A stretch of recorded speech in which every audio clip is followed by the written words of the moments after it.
Hello friends, welcome to back my channel. आज हम पढ़ने वाले हैं भाषा।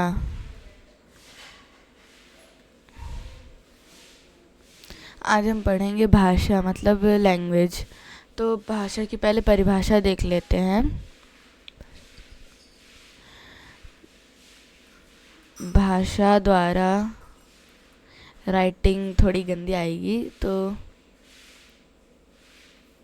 मनुष्य द्वारा अपने विचारों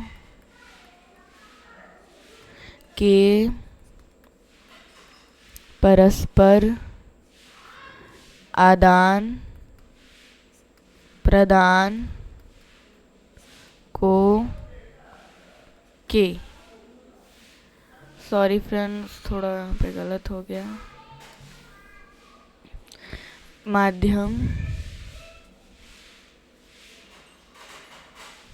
माध्यम को भाषा कहते हैं।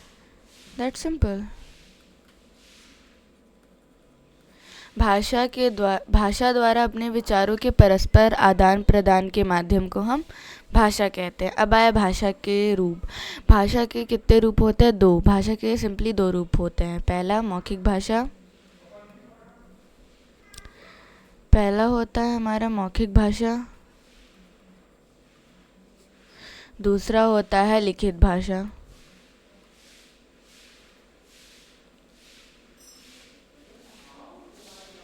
भाषा। अब हम आते हैं मौखिक भाषा की तरफ। मौखिक भाषा क्या होता है?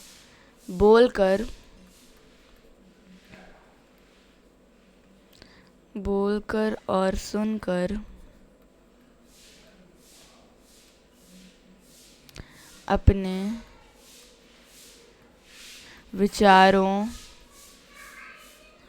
के आदान प्रदान को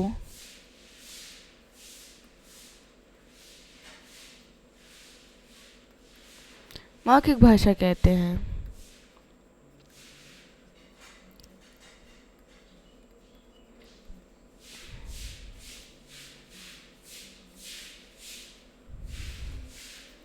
बोलकर और सुनकर अपने विचारों के आदान प्रदान को मौखिक भाषा कहते हैं। मौखिक भाषा का प्रयोग कहाँ कहाँ किया जाता है?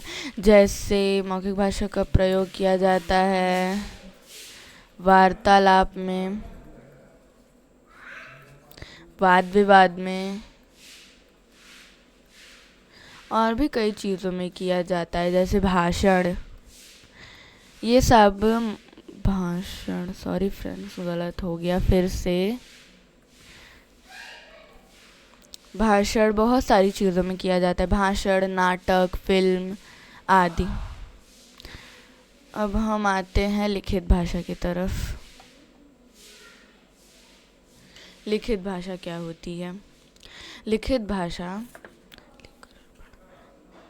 लिखकर और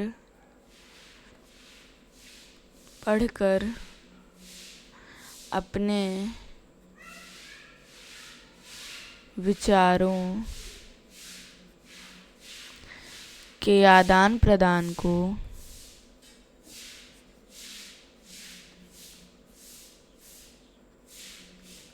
हम लिखित भाषा कहते हैं।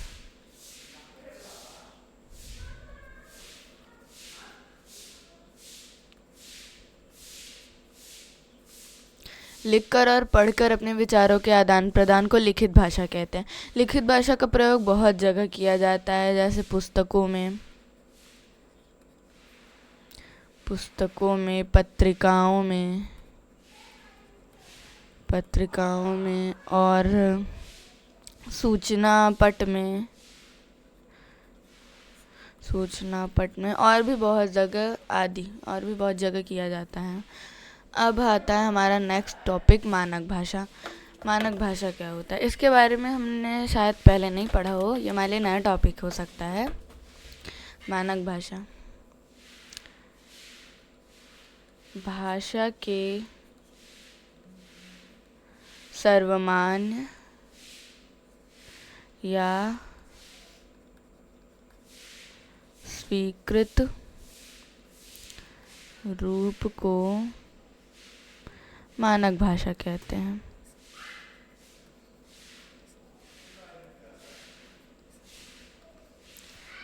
भाषा के सर्वमान्य और स्वीकृत रूप को हम मानक भाषा कहते हैं। ओके, जैसे एग्जाम्पल ले लेते हैं बंदर। बंदर तो हम ऐसे भी लिखते हैं, तो ये एक अमानक भाषा है, ये अमानक है, अमानक रूप है भाषा का। और मानक रूप क्या है? जैसे ये अमानक रूप है, और जब हम ऐसे बंदर लिखते हैं तो ये हमारा मानक रूप है। जैसे गए, ये हमारा अमानक रूप है, और गए ये हमारा मानक रूप है। नई, ये नई तो हम ऐसे भी लिखते हैं, पर ये हमारा अमानक रूप हो गया। नई, ये हमारा मानक रूप हो गया। सॉरी फ्रेंड्स, थोड़ा सा मुझे जुकाम है इस समय। और नेक्स्ट टॉपिक है हमारा, अब हम थोड़ा जानेंगे भारत की मान्यता प्राप्त 22 भाषाएं। अब हम थोड़ा सा जानेंगे भारत की मान्यता प्राप्त 22 भाषाओं के बारे में जानेंगे, थोड़ा सा उनके नाम भी जानेंगे। तो पहले बताती हूँ। पहला तो हो गया हमारा हिंदी, फिर संस्कृत, फिर तमिल, तेलुगु, नेपाली, असमिया,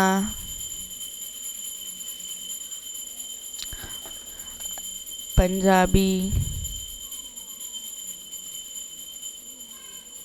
बांग्ला, उड़िया, उर्दू, कन्नड़, कश्मीरी,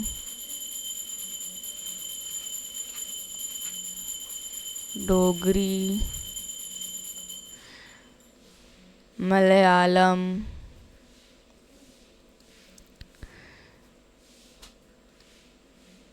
संथाली, कोंकणी, मराठी, सिंधी,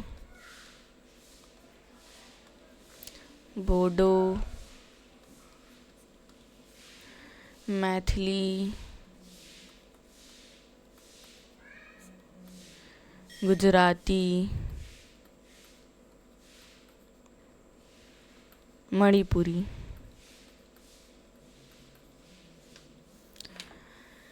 तो अब हम एक बार फिर से रिपीट करते हैं। हिंदी, संस्कृत, तमिल, तेलुगु, नेपाली, असमिया, पंजाबी, बांग्ला, उड़िया, उर्दू, कन्नड़, कश्मीरी, डोगरी, मलयालम, संथली, कोंकणी, मराठी, सिंधी, बोडो, मैथिली, गुजराती और मणिपुरी। ये सभी 22 भाषाएं हैं, मान्यता प्राप्त इनको दी गई हैं। इसको मैं याद करने की ट्रिक भी जल्दी लाऊंगी। तो हम नेक्स्ट टॉपिक देखते हैं। अब हमारा नेक्स्ट टॉपिक है मातृभाषा। नेक्स्ट टॉपिक है हमारा मातृभाषा।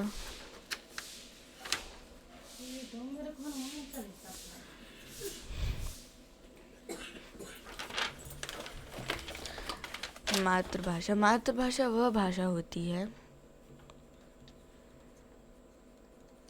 मातृभाषा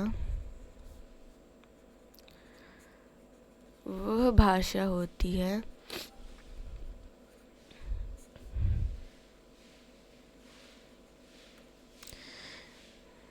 जिसे सबसे पहले अपनी माँ द्वारा सीखा जाता है,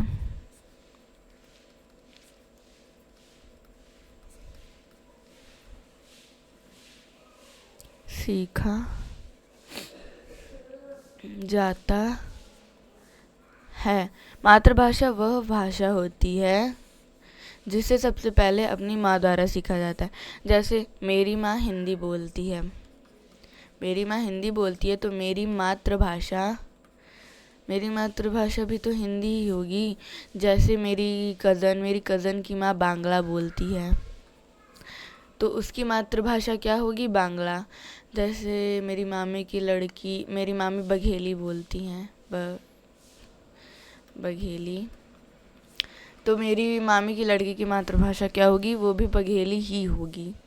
जो हम सबसे पहले अपनी माँ द्वारा सीखते हैं उसे हम मातृभाषा कहते हैं। नेक्स्ट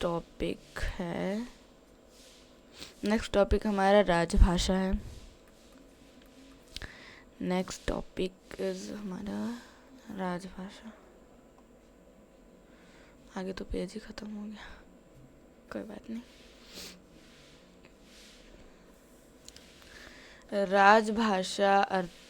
राजभाषा अर्थात राजकाज की भाषा। सिंपली बोले तो हम राजकाज की भाषा, जिस भाषा का प्रयोग सरकारी कार्यालयों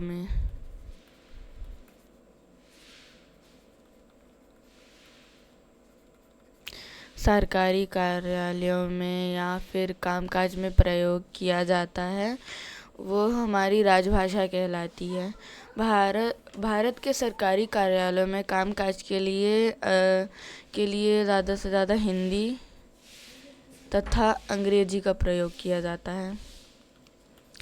भारत में जितने भी सरकारी कार्यालय हैं या फिर दफ्तर, उनमें या फिर हिंदी या फिर अंग्रेजी, इसके अलावा तो और कुछ प्रयोग होता नहीं होगा। अब हम एक और इम्पोर्टेंट बात जानेंगे कि हिंदी दिवस कब मनाया जाता है। हिंदी दिवस कब मनाया जाता है?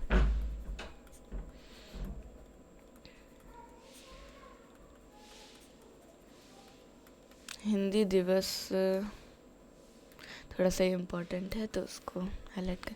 हिंदी दिवस 14 सितंबर को मनाया जाता है। और हिंदी दिवस कब से मनाना चालू हुआ था?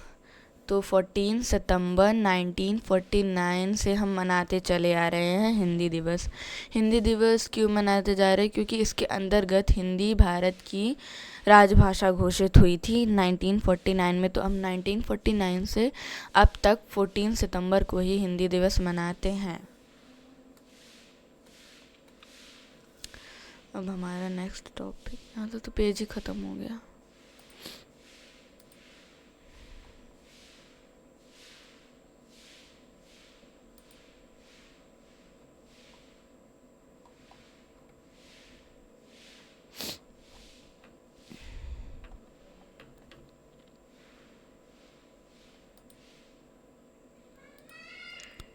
अब क्या करें?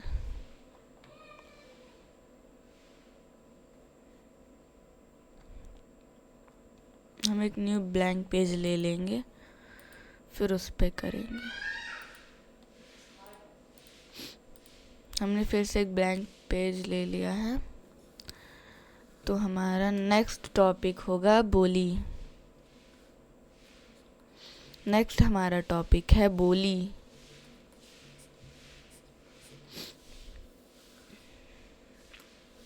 तो बोली क्या है? भाषा की स्थानीय या क्षेत्रीय भाषा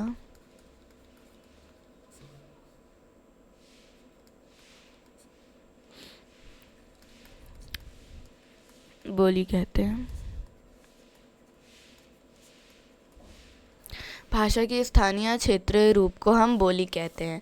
जैसे अब उत्तर प्रदेश की बोली है अवधी, हरियाणा की हरियाणवी और राजस्थान की राजस्थानी, ऐसे। अब हमारा नेक्स्ट टॉपिक है, अब हम थोड़ा सा पढ़ेंगे भाषा और बोली में क्या अंतर है। भाषा और बोली में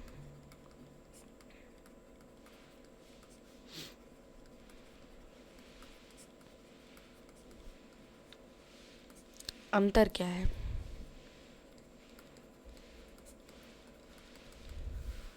बहुत मोटा चल रहा है। भाषा का क्षेत्र विस्तृत होता है।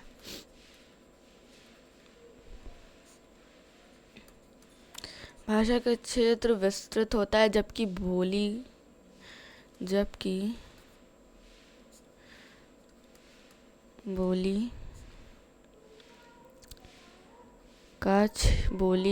का क्षेत्र सीमित होता है।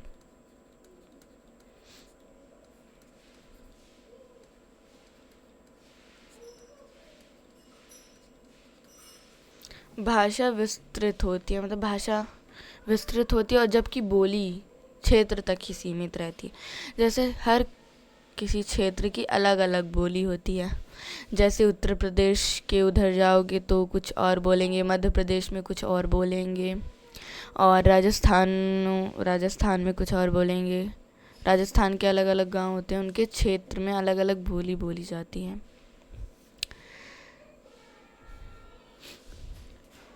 अब हमारा नेक्स्ट टॉपिक है लिपि। लिपि क्या होती है? नेक्स्ट टॉपिक इज लिपि। भाषा के लेखन में प्रयोग होने वाली ध्वनि चिन्हों को लिपि कहते हैं। भाषा के लेखन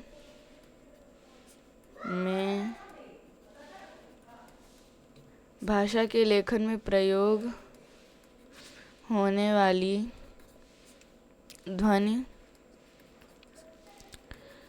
चिन्हों को, मीनिंग मिस्टेक हो तो सॉरी फ्रेंड्स, जल्दी लिख रही हूँ इसीलिए। लिपि कहते हैं। भाषा के लेखन में प्रयोग होने वाली ध्वनि को चिन्हों को हम लिपि कहते हैं।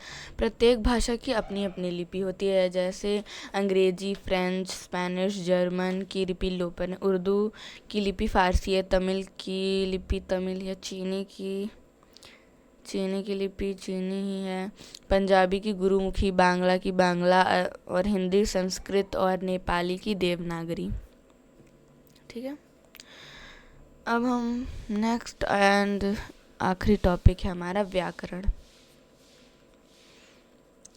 व्याकरण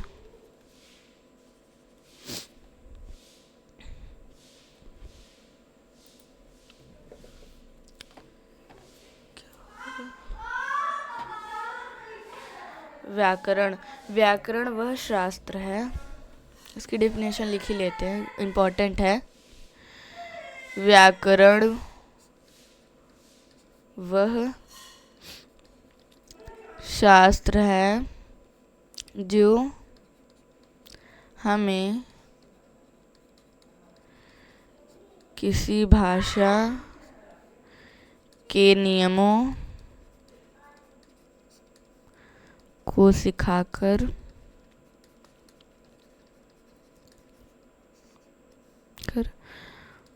उसके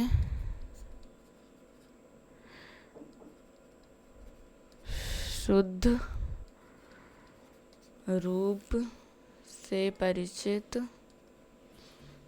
कराता है। शुद्ध रूप से परिचित कराता